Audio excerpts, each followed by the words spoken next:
Muy bien. Perfecto. Bueno, pues yo desconecto mi micro porque a Jesús lo conocemos todos, creo que no necesita presentación. O sea que Jesús, adelante. A ver, dame otra vez permiso para compartir. Pantalla. Venga. Un momento, sí, voy a ver si lo consigo ahora. Sí, ese es, ya está. No, ese es PowerPoint. Este no es. Ya está. Un segundo. Vaya, pues ponía Guerra de las Malvinas. No, este no es. Un segundo. No, ese tampoco. Ahí, ahora sí. La Guerra de las Malvinas. Ahora 2 de abril, 20 de junio. Perfecto. Pues ahora sí se ve. Sí, ahora sí se ve. Vamos. Bueno, pues vamos entonces. Empiezo de nuevo. El texto, bueno, no sé, antes me veíais, pero no veíais imagen, ¿verdad? Sí. Puedes darle a empezar la presentación ya. Muy bien. Pues como os comentaba, la Guerra de las Malvinas, se ha comentado ya previamente, el conflicto de los años 82, en el año 82, que enfrentó un país de la entonces Comunidad Europea contra un país sudamericano, en el caso de Argentina, y fue un conflicto sorprendente porque era un momento que, digamos, en el continente europeo no había ningún conflicto armado, todo era por la zona africana. La guerra del Imperio Argentino que enfrentó a los ingleses contra los argentinos en el 82 se disputó a raíz de la soberanía de las Islas Malvinas, de Georgia del Sur, Sandwich del Sur, ubicadas en el Atlántico Sur. Parodiando otras guerras de antaño, la guerra de los 100 años de Inglaterra y Francia o la guerra de los 6 días entre Israel y la coalición de Egipto, Siria y Jordania, a este conflicto armado del Atlántico lo podemos llamar la guerra de las 10 semanas, que es lo que duró el conflicto en sí. La isla de las Malvinas están situadas en el Atlántico sudoccidental de América del Sur, una superficie de 11.700 kilómetros cuadrados y se compone de las islas de Soledad y de Malvinas. En la isla de Soledad es donde se encuentra la capital, que es Puerto Argentino. También es llamada Stanley por el Reino Unido y tiene una población aproximada de 2.500 habitantes. La distancia desde las Malvinas a la zona patagónica es de 464 kilómetros y al Reino Unido de 12.978 kilómetros. Sin embargo, en realidad las Islas Maldivas de las bases operativas argentinas aéreas estaban a una media de 600 kilómetros. Concretamente de la base de Río Gallegos, que es la que yo he conocido y en la que he estado operando, está a 630 kilómetros de Puerto Argentino. Los antecedentes históricos de las Islas Malvinas fueron ocupadas sucesivamente por distintos países: España, Francia, Argentina y Reino Unido. En la isla existieron en otros tiempos importantes puertos balleneros, pero la global desaparición de la especie de las ballenas y los profundos cambios en el negocio hicieron que la ganancia económica de la actividad se redujera dramáticamente. No obstante, numerosas investigaciones confirmaron que además de ser una plataforma rica en pesca, existen altas posibilidades de yacimientos crudos de plataforma continental en la que se encuentran las Malvinas y que además ha sido recientemente confirmado. En la actualidad, finalizado el conflicto bélico contra la agresión de las Fuerzas Armadas Argentinas el 14 de junio del 82 y el comandante de las Fuerzas Terrestres Británicas, el mayor Jeremy Moore, aceptó la rendición del general de brigada argentino Benjamín Menéndez, las Islas Malvinas de nuevo se encuentran bajo administración del Reino Unido. Posteriormente, en el año 89 y 90, Argentina y Reino Unido firmaron 2 declaraciones conjuntas conocidas como los Acuerdos de Madrid 1 y 2 respectivamente. Y tras las oportunas reuniones en las ciudades de Madrid, los delegados de los poderes ejecutivos de ambos países cerraron los acuerdos a cargo del presidente Menem por el lado argentino y la reina Isabel II por parte de Margaret Thatcher. El Congreso de la Nación Argentina y hasta la actualidad rehusó ratificar los acuerdos de Madrid, caracterizándolos oficialmente como simples declaraciones que no establecían obligaciones para las partes y por lo tanto no constituían un tratado. Hoy en día, en la actualidad, el gobierno argentino no da validez al compromiso del Tratado de Madrid y sigue pensando que las Malvinas en la dominación argentina siguen siendo un territorio ocupado. Sin embargo, ambos países abrieron sus embajadas y siguen abiertas en estos momentos, tanto en Buenos Aires como en Londres, en 1990. Hay que ver un poco los matices de hasta qué extremo fue justificada la guerra de Malvinas y el porqué de que en cada uno de los países afectados tomara la decisión de participar en ese conflicto. Todo conflicto armado entre dos naciones, independientemente del factor de soberanía sobre el territorio, que era aparentemente lo que escondía el motivo de este conflicto bélico, es la necesidad de una respuesta conjunta. Por ello, la Unión Europea, la Unión Africana y la Unión Americana, que son las 3 grandes potencias que componen el bloque occidental, esconden otros intereses menos patrióticos y más espurios. ¿Cuáles podrían ser los intereses de Argentina y Reino Unido, además de su soberanía sobre las disputas de estas islas del Atlántico Sur?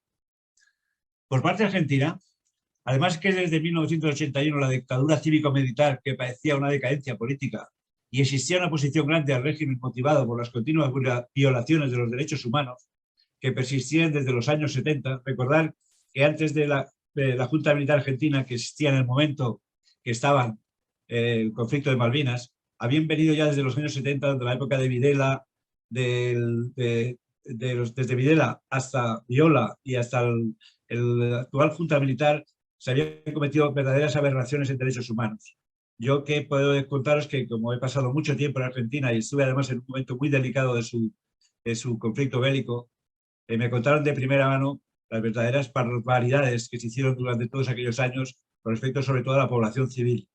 Recordar los famosos prisioneros de la Comandancia Militar de Marina, de la Jefatura de Marina de Buenos Aires, donde estaban los presos, recordar los vuelos de la muerte, donde se lanzaban gente drogada y desnuda en alta mar, gente muy joven, recordar los niños de los presos en las cárceles que luego se fueron entregados a familias argentinas y eran secuestrados a las familias argentinas, ¿verdad? En fin, una verdadera salvajada de los derechos humanos. Y eso, en estos momentos, en esa época de los 80, ya estaba grabando tanto a la sociedad argentina que se sentía verdaderamente motivada a una rebelión. Eso además estaba grabado por una casi crisis económica, la cual desvió la atención sobre ellos, incentivando la supuesta prioridad de la atención, basándola en el orgullo patrio motivado por una agresión extranjera, al tiempo que existían otros intereses estratégicos, como que la posesión de los territorios adyacentes a la Antártida puede otorgar derechos sobre ese continente en futuras negociaciones relacionadas con él. Como sabéis, en la Antártida, es uno de los territorios que yo visité durante mi estancia en Argentina, existen distintas bases en distintos países y a pesar de ser declarado Patrimonio de la Humanidad, sí hay países que adquieren ciertos derechos en la Antártida y esos derechos están concedidos acorde al potencial económico de cada país y también a la proximidad con respecto a la Antártida. Y por último, era claro que el que controla el archipiélago entrega a su ocupante una posición estratégica en el cruce austral con respecto al tráfico marítimo. ¿Cuáles eran los intereses, digamos, no espirituosos o no muy dignos del parte del Reino Unido? Pues que en el año 82 el Reino Unido se encontraba en una situación económica y una difícil situación económica. Y el Partido Conservador que estaba en el poder sufría un notorio desgaste. La popularidad de la primera ministra, Margaret Thatcher, estaba en descenso. En realidad estaba en capa caída. Y en ese tiempo empezaron las huelgas de las minas del carbón y un notable descontento laboral en el país. Por otro lado, los jefes de la Marina Real Británica se veían preocupados por los eminentes planes de reducción de la flota en el contexto de la Guerra Fría.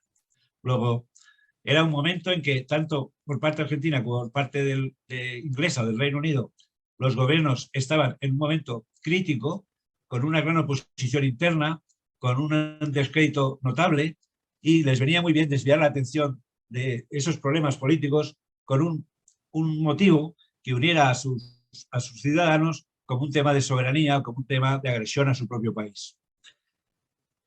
Esos fueron, digamos, los conflictos de intereses que, unidos a los verdaderos del factor soberanía del territorio nacional de cada país, unieron a que estos países tomaran la decisión de entrar en un conflicto armado.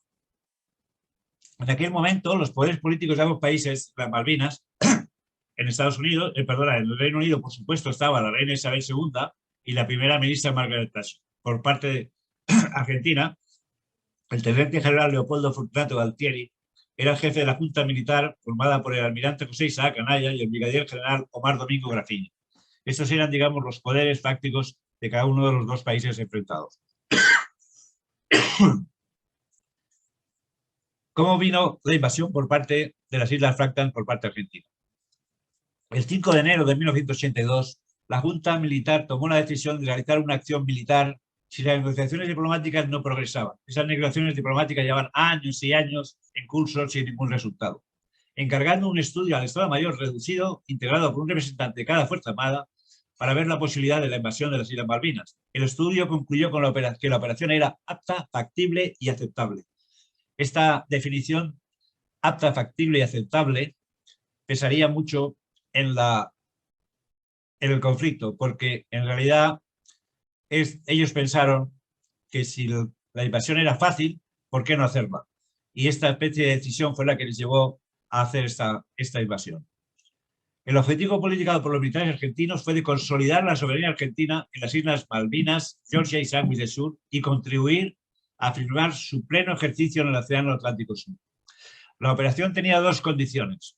Debía mantenerse bajo el estado de defensa de las islas y debía ser una operación incruenta para minimizar la reacción británica y alentar a la mejor posición negociadora. Es decir, la idea inicial de los argentinos era: invadimos las islas, tomamos una posición estratégica, tomamos el poder en la isla y a partir de ahí iniciamos una negociación para que los británicos nos cedan, digamos, la soberanía de estas Islas Malvinas. Craso error. El 2 de abril de 1982, en lo que se llamó la Operación Rosario, se consuma la reconquista de las Islas Malvinas por parte de Argentina, por medio de una operación anfibia incruenta, con la excepción de un muerto que hubo en la Casa del Gobierno de las Islas de Puerto Argentino, siendo responsable de la operación el comandante Carlos Busset. El archipiélago pasó a manos argentinas a estar bajo el control del Reino Unido desde el año 1833. La invasión de la Argentina de las Islas Malvinas apenas duró 3 días y fue una operación muy rápida donde participaron prácticamente media flota argentina con operaciones de desembarco, cobertura aérea y prácticamente con una defensa prácticamente nula, puesto que las fuerzas armadas que tenían los ingleses en la isla Malvinas era apenas un destacamento prácticamente, digamos, de adorno.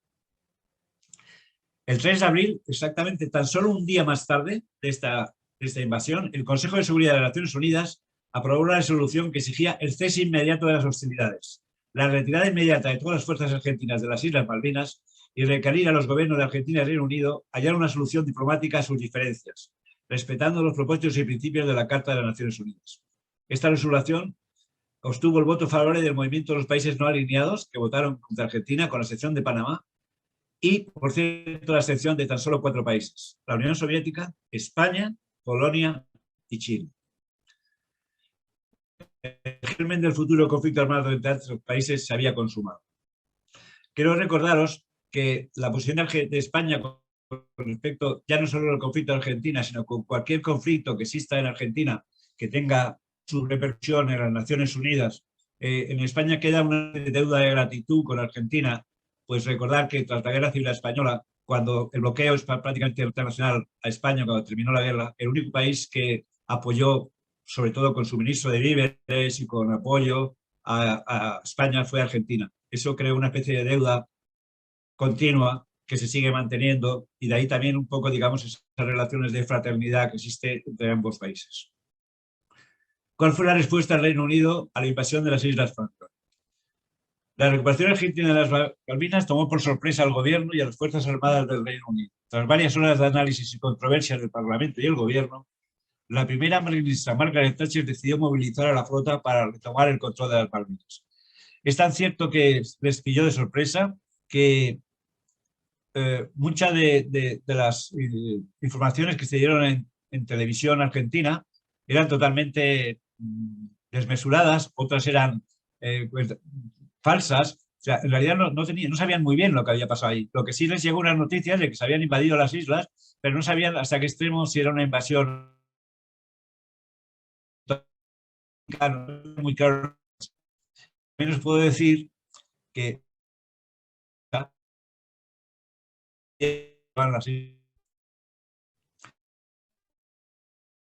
justo el día siguiente, Fuerza de Tareas 137, 5 el gobierno británico, el jefe de Estado Mayor de la Defensa, Terence Lewis, fijó el objetivo: obtener el desalojo de los argentinos y el restablecimiento del gobierno de las islas. El comandante jefe de la flota, John Fieldhouse, comenzó a comandar la fuerza 317 del cuartel general de Norwood. El almirante John Foster Woodward asumió como comandante la operación de la flota 317, haciéndose cargo de todas las fuerzas de superficie, aire y tierra. Los buques zarparon de Portsmouth exactamente el 5 de abril, solo 3 días después de la invasión argentina, hacia las Falkland. El día 7 de abril, el Reino Unido anunció la zona de exclusión marítima, advirtiendo que las naves argentinas que se encontraban dentro de las 200 millas náuticas de las Islas Malvinas, a partir de las 4 horas GMT del lunes 12 de abril, correrían el riesgo de ser atacadas. Es cierto que en ese momento no podían ser atacadas por nadie porque todavía no había ningún avión ni ninguna nave inglesa en las proximidades, pero él decretó su estado de exclusión. El 12 de abril, la zona de exclusión marítima se volvió efectiva con la llegada del submarino Spartan a aguas próximas a Puerto Argentino.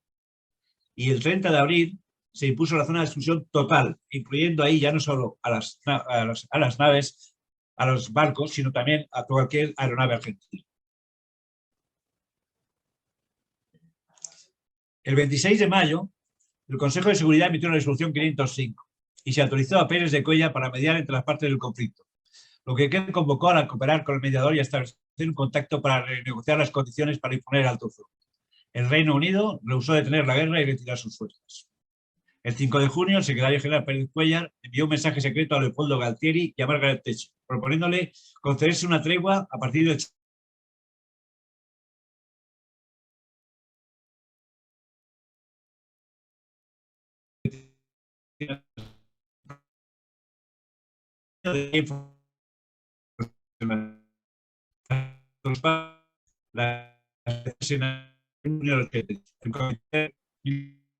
la propuesta.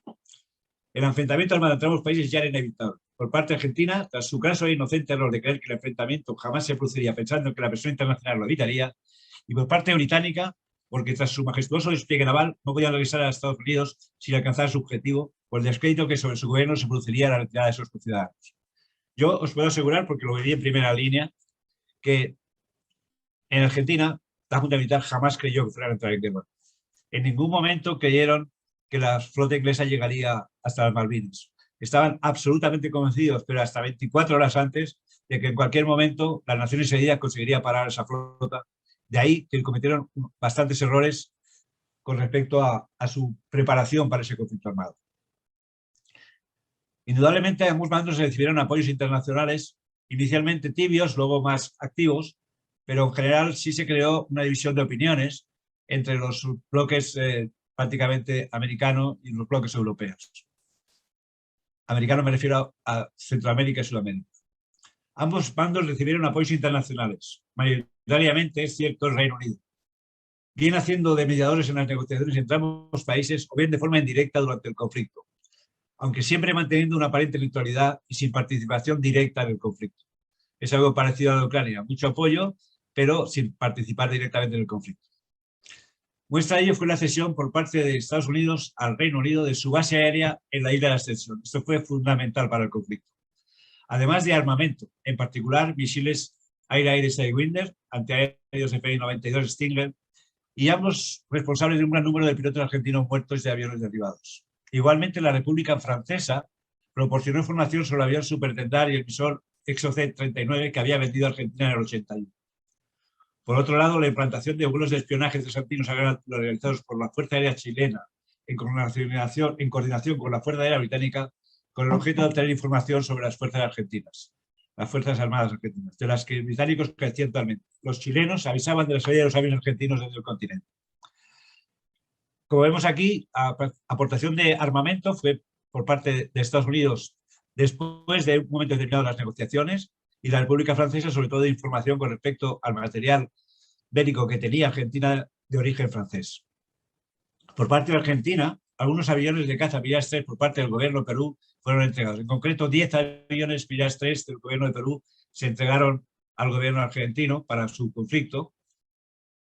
Y también el gobierno español, del gobierno español recibió un tímido apoyo. No se podía obviar la dificultad que encontraba nuestro país en aquel entonces. Estaba integrado en la Comunidad Europea. Sin duda alguna, la situación política española con respecto a Argentina, independientemente de los careces sentimentales, se encontraba con la dificultad de que en aquel momento era miembro de la Comunidad Europea. Por lo tanto, proporcionar un soporte de cualquier tipo al país en conflicto con otro país de la Comunidad Europea le hubiera puesto en una situación francamente difícil con respecto a los países limítrofes. Pero proporcionó información de las características y performance de los aviones Harrier, dado el conocimiento que se tenía de este tipo de avión encuadrados en la Armada Española. Y lo más sorprendente fue, o por lo menos bajo mi punto de vista, la contribución del Estado de Libia, que proponió más de 100 misiles Sterla II, ametralladoras, minas antitanques, radares, y todo ello específicamente solo por su espíritu antiimperialista y su manifiesta enemistad con el Reino Unido. Prácticamente todo, aparte del stock de material que pudieran tener, el estocaje de material bélico que pudieran tener las Fuerzas Armadas argentinas, todo el resto del soporte bélico y de suministro de material de guerra fue proporcionado por el Estado de Libia durante el conflicto de la guerra argentina. ¿Qué Fuerzas Armadas se encontraban?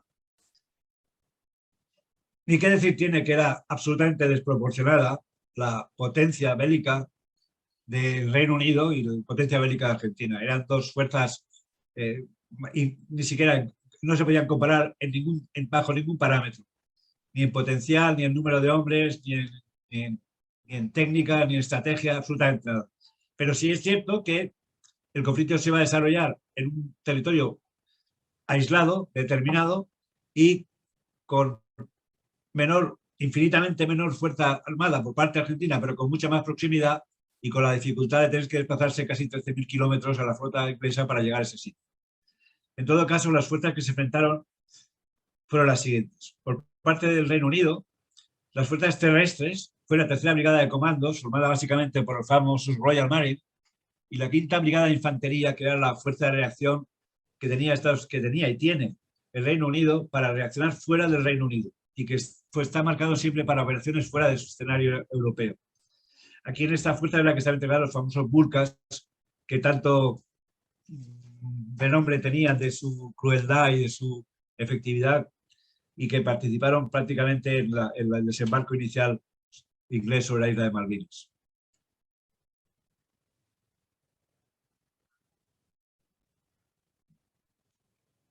A ver, ¿qué ahora me pasa esto?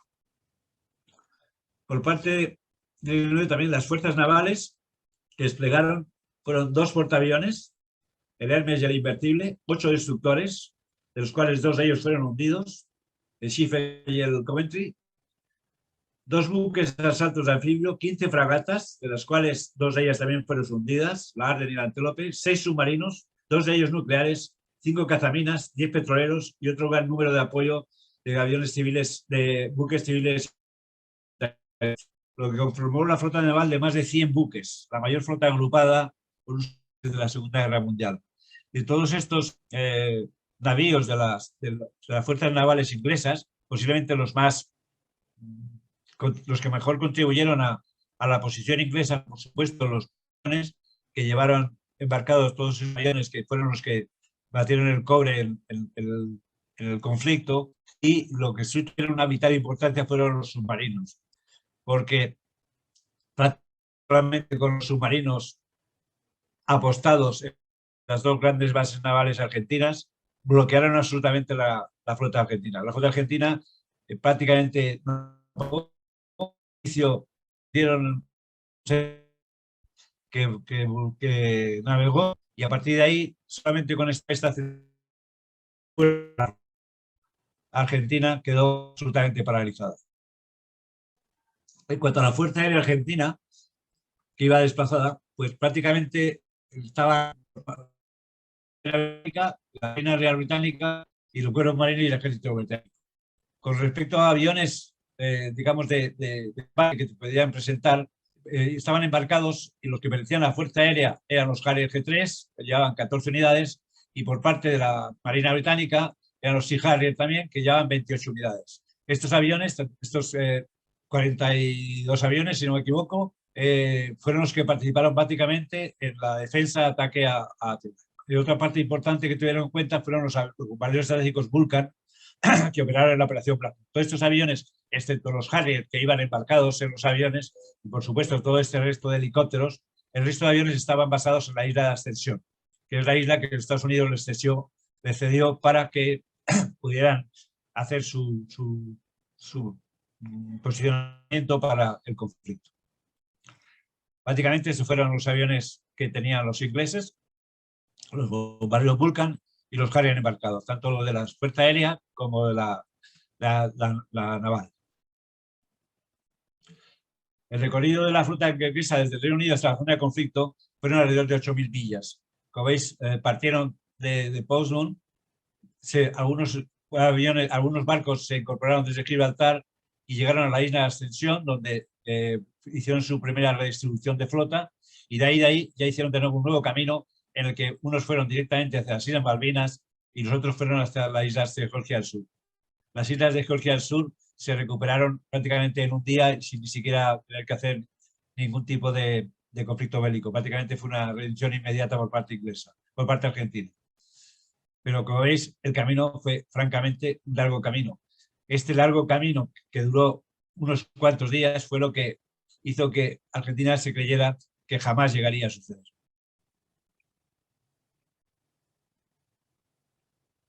Algo ha pasado aquí, se ha ido algo. Algo se ha ido.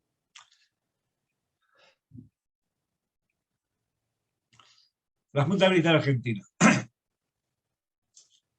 Por indicación de la Junta Militar Argentina, el 12 de abril del 82, el Comando de Operaciones del Atlántico Sur, Contransur, emitió el Plan Esquemático número 182S, el cual impuso la misión de consolidar la zona insular reconquistada, impedir su recuperación por el oponente y apoyar las acciones del gobierno militar, a fin de ejercer la soberanía argentina en las Islas Malvinas, Georgia y Sandwich del Sur, y contribuir a asegurar su pleno ejercicio del Atlántico Sur. En realidad, una utopía si pensaban contra quién se iban a enfrentar. Las Fuerzas Armadas argentinas participantes del conflicto. Por parte del Cuerpo del Ejército de Tierra, era el 5º Cuerpo del Ejército Teniente General Argentino Roca, al mando del General de División Osvaldo Jorge, y la 10ª Brigada de Infantería Mecanizada y la Infantería Brigada Argentina, ambas emplazadas en Malvinas a cargo del General de Brigada Oscar. Es curioso ver que este cuerpo de ejército que estaba prácticamente formado por soldados de reemplazo. Argentina en aquel entonces tenía 4 unidades de élite, prácticamente parecidas a las COES españolas. Eran grupos de operaciones especiales que estaban muy bien formados, muchos de ellos formados incluso en Estados Unidos, pero por una decisión incomprensible, todas estas unidades fueron destacadas a la frontera con Chile, porque la Junta Militar Argentina pensó que, aprovechando el conflicto bélico de Argentina, Chile podía intentar hacer una invasión de Argentina por parte de sus fronteras, algo que era verdaderamente irrisorio ese pensamiento, pero aún así desplegaron a todas sus unidades de élite a lo largo de la frontera con Chile y mandaron a Argentina a fuerzas de reemplazo, que fueron los 2 grupos de ejércitos que mandaron a la isla de Malvinas. Las fuerzas navales argentinas, que dicho de paso había tenido una gran participación en lo que fue la invasión de la isla, tuvieron una participación activa. Estaba formada por la flota del mar, al mando del contraalmirante Walter, y la flota de búsqueda y rescate del Atlántico Sur, y luego, por su parte, la aviación naval. El hundimiento del crucero Belgrano, el General Belgrano, el día 2 de mayo, a consecuencia del ataque del submarino nuclear Conqueror, permitió a los británicos la superioridad naval absoluta. El ataque causó la muerte de 323 argentinos y con ello vino la práctica paralización de los puertos de la flota argentina durante el conflicto. Tan solo su fuerza naval tuvo un protagonismo, es decir, de la parte naval, lo único que tiene una participación muy activa fue su fuerza naval, fuerza aérea naval, pero los buques prácticamente no participaron y su primera experiencia fue salir al mar y hundirse por la consecuencia de los submarinos ingleses.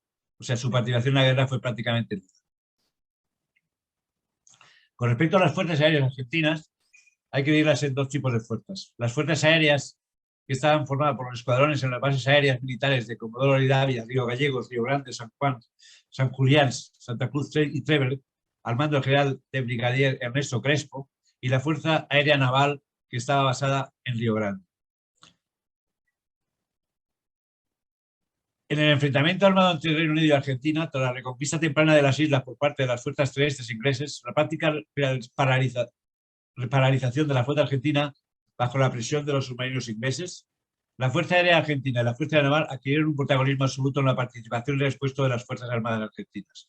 Es decir, lo poco que duró el conflicto bélico anglo-argentino fue un enfrentamiento entre fuerzas aéreas argentinas e inglesas. Los barcos estaban separador suficiente de la costa para no ser atacados y tan solo o esporádicamente se acercaban a la zona de guerra, y en esas ocasiones que se acercaron fue cuando fueron seriamente dañados por los aviones argentinos, pero el resto del conflicto fue prácticamente un conflicto entre aviones y un conflicto en el que unos atacaban, otros defendían, unos se dedicaban a proteger, a cobertura, pero la guerra en sí, en tierra, lo que era la zona terrestre, duró prácticamente 2 días, en la que las fuerzas de los marines ingleses desembarcaron en la isla y tomaron posesión, y el resto fue solo el contener, digamos, la posible resistencia argentina en el conflicto de las Malvinas. Los aviones que participaron por parte de la Fuerza de Argentina fueron los Mirage 3, los Dagger, que como sabéis es una variante de Mirage 3 remodelada en Israel, los Pucará, los Hércules 130 y el único bombardero que tenían, que era precisamente un bombardero de construcción inglesa, el Canberra MK-62. Estos son los aviones que participaron por parte de la Fuerza Aérea Argentina. Los aviones de la Fuerza Naval Argentina, los Douglas A4 Skyhawk y el Breguet Super Etendard, fabricación americana y fabricación francesa. Estos aviones tuvieron una participación muy activa, sobre todo en el ataque a los aviones de la flota inglesa, y en concreto el Etendard fue uno de los que facilitó la hundición del primer destructor inglés. Las fuerzas aéreas enfrentadas a Malvinas por parte de Argentina, al inicio de la guerra Malvina contaba con 200 aeronaves de combate, incluyendo los 9 bombarderos Canberra, los 34 Mirage, los 28 Dagger, 42 A4 Skyhawk, 28 Breguet Super Etendard y 43 Pucará. El Reino Unido, por su parte, desplazó al conflicto 26 Sea Harrier y 14 Harrier G3, un gran número de helicópteros y otras aeronaves de apoyo, además de un número indeterminado de Vulcan 2 que se destacaron a la isla de Ascensión, donde efectuaron las salidas para bombardear la pista y los radares de Malvinas. Las pérdidas materiales en el conflicto de Malvinas, por parte de las fuerzas argentinas, en cuanto a la fuerza aérea,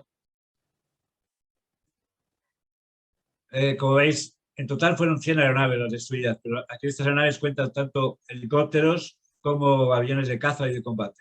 Pero parte de la Fuerza Aérea Argentina fueron destruidos 2 Mirage 3, 11 Dagger, 10 A4 Skyhawk y 9 A4 Douglas AC. Y por parte de la Fuerza Armada Argentina se derribaron 3 Douglas A4G. En total, del ejército argentino, aquí como veis están unidos todos los aviones que partían. También fueron destruidos 2 Canberra, que creo que eran toda la flota que tenían en su momento. Un Hércules también fue destruido. Y prácticamente todo lo demás eran helicópteros o aviones de menor entidad. En total, su pérdida de aeronaves fue de 100 aeronaves. Por parte de las fuerzas aéreas británicas, sufrieron la pérdida de 3 Harrier de la Fuerza Aérea Británica y 2 de la Marina. Y en total, tuvieron tan solo, el resto eran todos helicópteros, en total solo tuvieron 33 pérdidas de aeronaves en su conflicto armado. Las pérdidas de la flota armada del Reino Unido, una inmensa flota de 100 aeronaves, de 100 buques, como os he comentado, fue mucho más sorprendente de lo que ellos esperaban. La verdad es que los ingleses estaban convencidos de que no iban a tener prácticamente ningún tipo de daños en este conflicto armado contra el Reino Unido, dada la desproporción de sus fuerzas.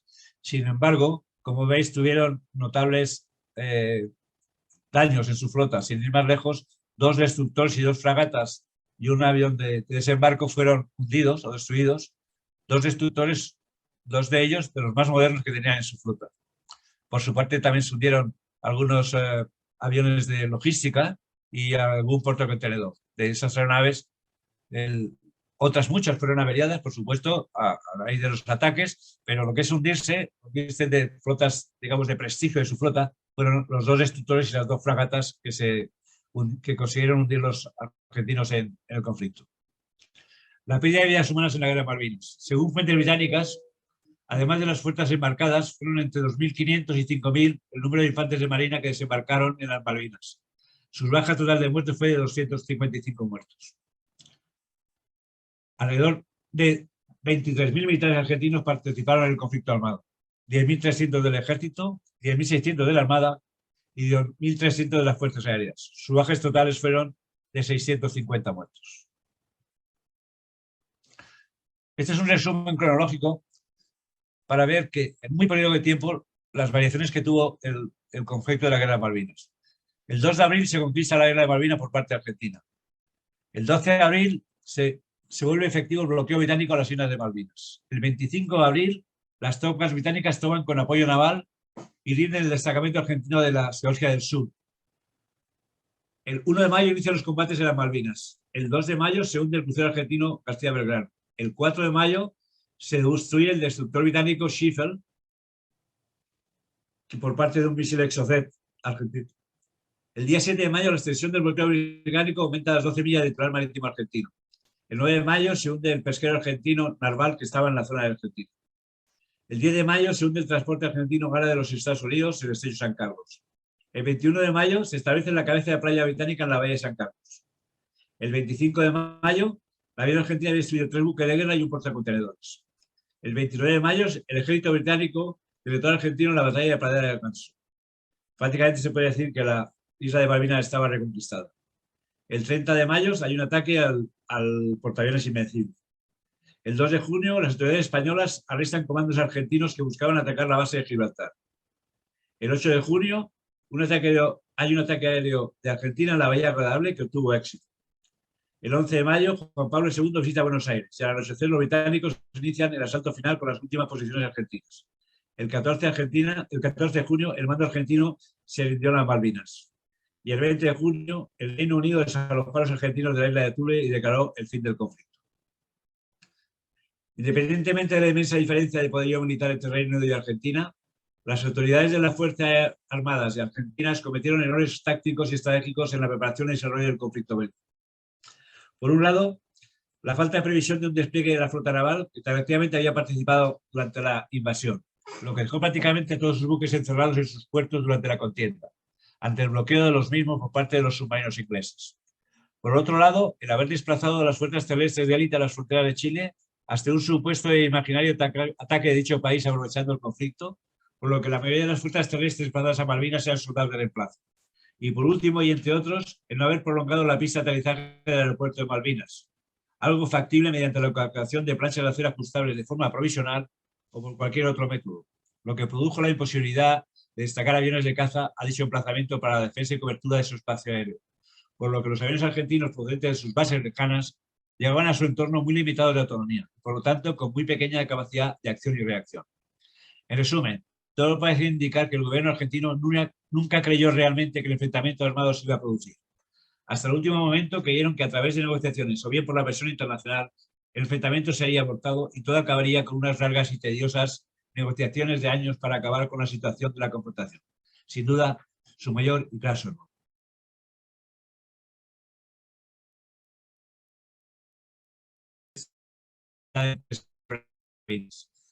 A continuación haré, si acaso, algunos comentarios ya directamente y estaré dispuesto a contestar a cuantas preguntas consideréis oportunas. Así que cierro ya la pantalla y entro en comunicación con vosotros.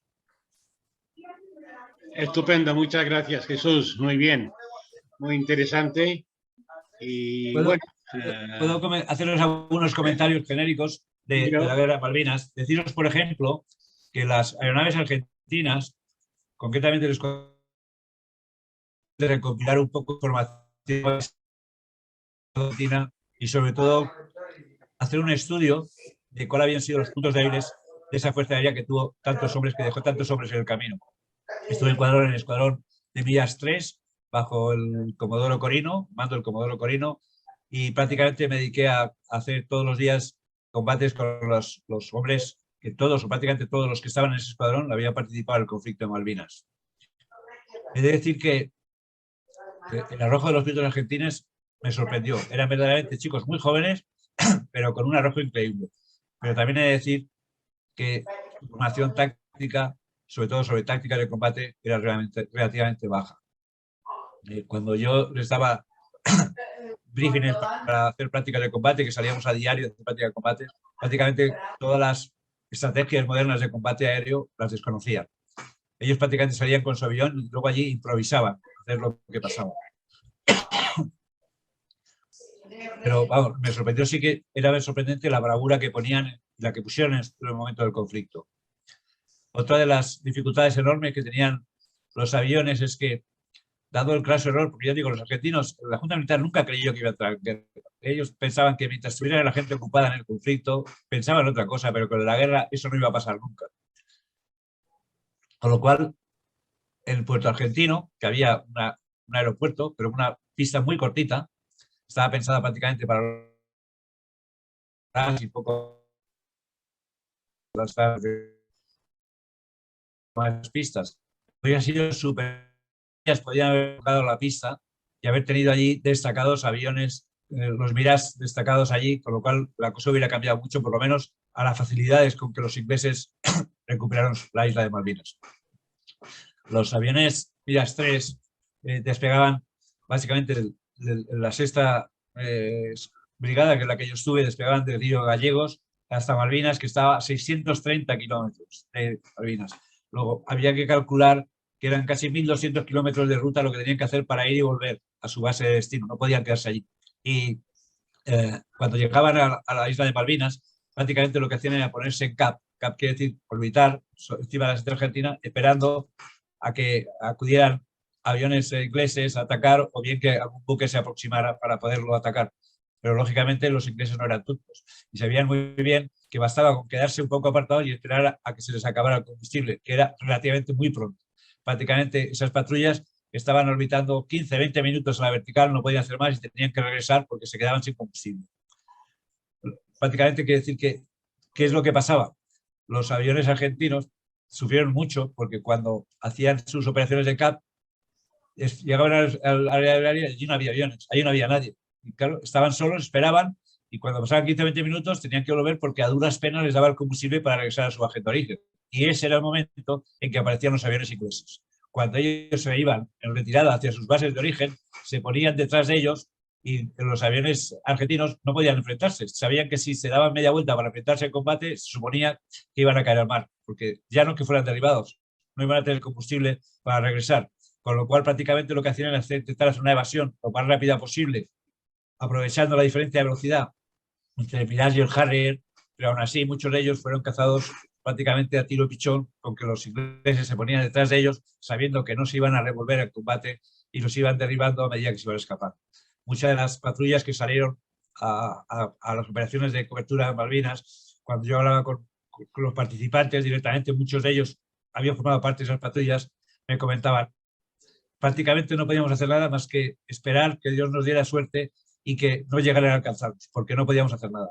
De hecho, una de las patrullas que me pasó esta situación, decidieron, no tenían nada que perder, decidieron jugársela y entrar en combate con los Harrier. Uno de los puntos más importantes que nosotros habíamos evaluado durante las maniobras de evaluación del combate Harrier contra el Mirage es que lo último que había que hacer era combatir a baja cota con Harrier. El Harrier es un avión cuyas características son infinitamente inferiores al Mirage 3, pero tiene la ventaja que a baja cota mira muchísimo más cerrado que el Mirage 3. Prácticamente el Mirage 3 a baja cota, por mucho que intentes seguir y meterle 7 Gs al avión, su radio de acción es infinitamente muchísimo más grande que el de Harrier, que se podía revolver mucho más fácil. Con lo cual, el consejo de evitar, bajo todo el concepto, combatir a baja cota, no lo siguieron. Esto produjo que ese combate prácticamente era un enfrentamiento de 2 Mirage frente a 4 Harrier. Prácticamente uno de los 2 puntos, un teniente primero de argentino, fue derribado por un misil rápidamente y el otro, el que estaba mandado por un capitán argentino que consiguió aguantar más el combate hasta que llegó un momento que se dio cuenta que ya no tenía combustible para nada, ni siquiera para seguir combatiendo, decidió antes que caerse al mar y morir, porque en aquellos momentos se consideraba que la supervivencia al caer en el agua era de 1 minuto, porque esas aguas, recordad que son aguas que provienen de la Antártida, y que la supervivencia de un piloto que cae en esas aguas es no más mayor de 1 minuto si no es rescatado antes, decidió jugársela y aterrizar en el aeropuerto de Puerto Argentino, a unas sabiendas de que iba a estampar el avión contra la pista porque no tenía pista para aterrizar, pero pensó que era su única posibilidad de supervivencia. Entonces se dirigió a aterrizar al aeropuerto de Puerto Argentino. Estaba cubierto por una capa de nubes. Justo cuando salió de la capa de nubes que tuvo la pista a la vista, la propia artillería antiaérea argentina lo derribó. O sea, fue derribado por fuerza amiga. no esperaban, por supuesto, que un avión argentino fuera a intentar aterrizar allí. Cuando vieron un caza aparecer, dijeron, un inglés, y lo derribaron. De los otros anécdotas importantes es que de los derribos de los aviones argentinos en Malvinas, ya os he dicho que lo que tenían muy claro ellos, todos los pilotos sabían que si caían al mar, si no tenían un rescate inmediato, morirían. Sin embargo, se dio el caso de un piloto de A4 argentino, que fue derribado cerca de la isla de Malvinas, cayó a 3 kilómetros de la costa argentina y consiguió llegar nadando a las costas argentinas. No solo consiguió llegar nadando a la costa de Malvinas, sino que una vez allí fue recogido por una familia argentina, lo escondieron en su casa y se pasó todo el periodo de lo que duró el conflicto bélico escondido en una casa de unos ciudadanos de las Islas Malvinas. Y poco más os puedo decir con respecto a la guerra de Malvinas que no sean. Yo puedo decir que las vivencias que viví con ellos después, escuché, podéis entenderlo, que lo tenían caliente en la sangre, me contaban, cuando yo les contaba tácticas de combate aéreo y les explicaba ataques secuenciales, ataque en escalón, ataque alternos, el ataque sorpresa, el sombra, un montón de técnicas de combate aéreo que prácticamente cualquier fuerza occidental moderna las conoce y las practica. Ellos no conocían nada de eso. Y cuando yo les comentaba muchas de esas técnicas, se quedaban sorprendidos y alguno de ellos, me ocurrió una vez, se puso a llorar y dándole el briefing, se puso a llorar y dijo, si yo hubiera sabido esto que me estás contando, a mí no me hubieran derribado a mi punto en Malvinas. Así fue prácticamente como pasó. Otro detalle importante es que los argentinos tenían instructores franceses de armamento. Y tenían instructores sobre todo porque, como sabéis, ellos tenían Matra y Exocet, lo que los aviones Mirage llevaban los misiles Sidewinder Bravo y llevaban el Matra 530, que es un misil electromagnético que también tenía la Fuerza Aérea Española. Y tenían instructores franceses de esos misiles. Igual que las fuerzas navales argentinas tenían instructores también de los armamentos Exocet, etc.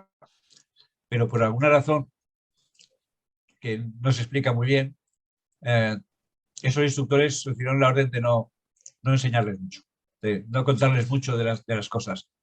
El día de mi despedida, cuando yo dejé la Fuerza Argentina, me hicieron una cena muy emotiva, donde participaron todos los pilotos del escuadrón, el Comodoro Corino, me hicieron una placa de plata y en la despedida que me hizo el Comodoro Corino,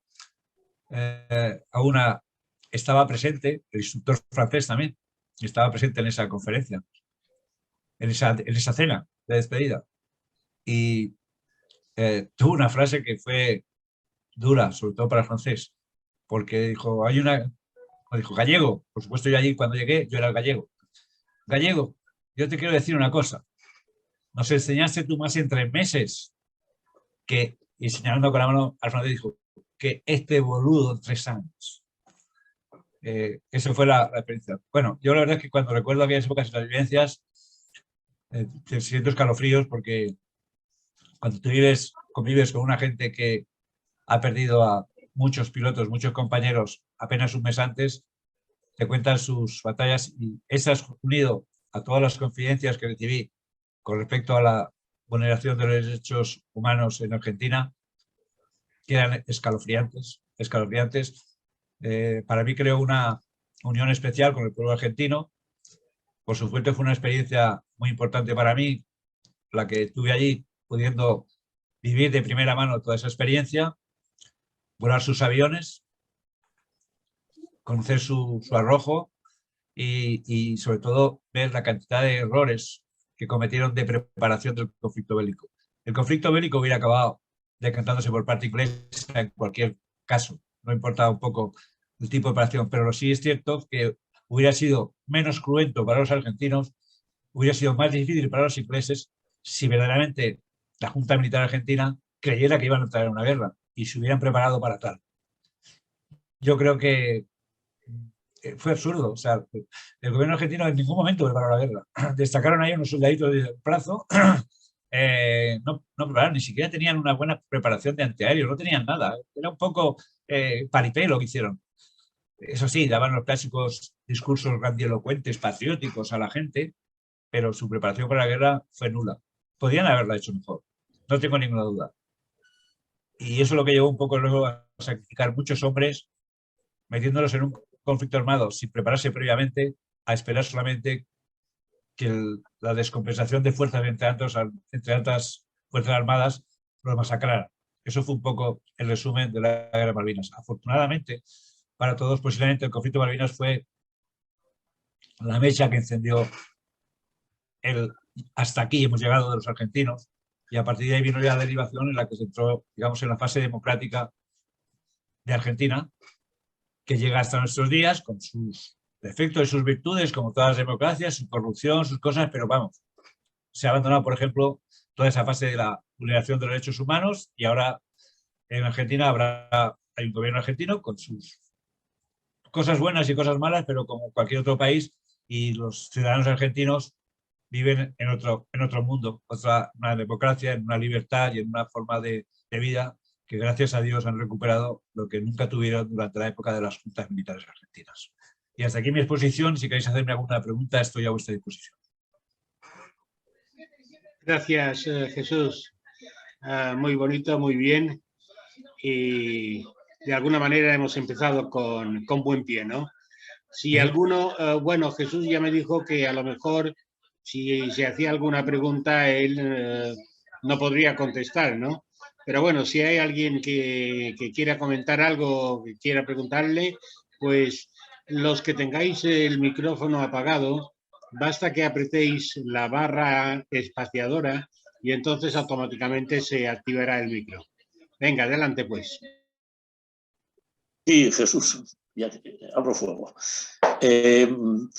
Comentaste que antes de que los ingleses llegaran allí, vosotros os hicisteis pues no sé, pruebas de combate entre el Mirage y el Harrier y eso. ¿Y eso dónde? ¿Aquí, en España? ¿O dónde hicisteis eso? Sí, en la base aérea de Manises, en la 11. O sea, en realidad lo que se hizo es un estudio de evaluación de puntos vulnerables de ambos tipos de aviones, porque el Mirage 3 y el Harrier son dos aviones absolutamente diferentes. Los dos tienen sus cosas buenas y sus cosas malas. Prácticamente el Harrier en sí no es... El Mirage 3 era un interceptador puro prácticamente. El Mirage 3 es un avión de alta velocidad, puede alcanzar... El Mirage 3 es un avión con mucha facilidad para el combate. Era un avión diseñado para el combate y para la interceptación. Pensado para ir embarcado, para vuelos a baja y media cota, tiene la posibilidad de despegar, es importante, tiene una capacidad de retorcerse, porque claro, vuela a velocidades muy bajas. Recordad que el Mirage 3, en condiciones normales, por debajo de 200 nudos, y el Harrier era capaz de volar a 40. Y esto era pedido o para dar información al gobierno argentino, ¿no? O sea, que se puede decir que nosotros éramos aliados de los argentinos y los franceses de los ingleses, ¿no es así? Es una de las preguntas que me resulta un poco incómodo contestarte. Nosotros decidimos hacer esa evaluación. Vinieron los Harrier, estuvimos haciendo esa evaluación durante muchos días, reportando el informe de cómo habían sido los combates a baja cota, media cota, cuáles eran los puntos débiles del Harrier, etcétera, y eso nosotros lo pasamos a la jefatura que corresponda y lo que hicieran con esos dossiers. No sé. Bueno, se puede suponer. Y una cosa que también... Pero sí que hicieron los ingleses. Los franceses hicieron lo mismo con los ingleses. Sí. Y una cosa que no ni sospechaba es que, por lo que cuentas, parece que los argentinos le tenían más miedo a los chilenos que a los ingleses, ¿no? Yo no sabía que había esa hostilidad entre los países. Y siguen teniéndola. Los chilenos y los argentinos tienen un litigio histórico, de siempre. Sí, lo de Bickel y eso de abajo, ¿verdad? Toda la información que se recibió en la guerra de Malvinas, sobre la guerra de Malvinas, la posición estratégica, absolutamente toda, la proporcionaron los americanos y los chilenos. Los chilenos se pasaron toda la campaña de la guerra de Malvinas, estaban continuamente aviones orbitando, aviones dando las posiciones con captación radar de dónde, cuándo desplegaban los aviones, dónde estaban prácticamente entre los radares de los aviones de la flota inglesa, la información de la Fuerza Aérea chilena y, por supuesto, la de los Estados Unidos. Todas las operaciones que estaban emprendiendo las Fuerzas Armadas Argentinas se conocían al pie de la letra. Sabían el momento que estaban despegando, dónde estaban, por dónde iban, toda esa información. Y Chile lo hizo absolutamente. El polo opuesto es Perú. O sea que Perú, sin embargo, no solo apoyaba a Argentina, sino que le cedió 10 aviones. Mirad, uno de los puntos vulnerables que no he dicho que tenían los argentinos era el Mirage 3C, que no tiene radar. No tiene radar, muy claro, era muy débil porque tenían la interceptación de los aviones y los Harrier a la vista, cuando los veían. Claro, si tú no tienes el eco del avión, mucho tiempo a reaccionar y tienes ver cuál es la estrategia más dependiendo de qué tipo de formación viene el avión, por dónde viene, es una serie de cosas. Los aviones argentinos no tenían radar, era el Mirage 3C y no tenía radar, era pura observación. O sea, se ponían a hacer cap y a mirar a ver si veían aparecer los aviones argentinos. Los Harrier es muy buen avión para hacer operaciones a baja cota. Es un avión que tiene una capacidad de armamento decente, es limitado de velocidad, no es un avión excesivamente rápido, con lo cual la interceptación suya para un caza moderno, en aquella época, el Mirage 3 era un avión moderno, hoy está obsoleto, por supuesto, aunque os diré que hoy en día los Mirage 3, cuando España dio de baja a sus aviones en el año 92, esos aviones se vendieron a Pakistán y están actualmente todavía volando en Pakistán. Fijaros los años que están aguantando los Mirage, ¿no? Pero que la verdad es que entre el Mirage 3 y el Harrier es difícil hacer una comparación porque son dos cosas distintas. Lo que sí puedes hacer, que es lo que hicimos nosotros, es qué es la parte vulnerable. Es decir, no entres en combate con un Harrier a baja cota, porque tú no vas a poder virar como vira él. Sin embargo, de media cota para arriba, el Harrier está absolutamente desangelado a tu Mirage. Tiene menos capacidad de reacción, no tiene la velocidad que tiene, no tiene la capacidad de armamento, no tiene la capacidad de evasión que tiene. Pero a todo eso hay que influir las técnicas de combate. El combate no es la época de los biplanos, de retorcerse, eso pasó a la historia. Ahora un combate es algo estudiado, metódico, con sus técnicas, sus tácticas. Prácticamente te das cuenta cuando que llegas te das cuenta que prácticamente todos estamos haciendo las mismas tácticas porque ya nadie se lanza sobre otro sin tener la cobertura detrás. Y cuando la época de se ve mucho, se ven las flotas de aviones que se cruzan y unos unos como a otros. En el combate actual eso no se hace. Por supuesto, cuando uno ataca, el otro se sube, ¿no? Nunca se tira abajo por el avión. Uno se tira de abajo y el otro se tira hacia arriba.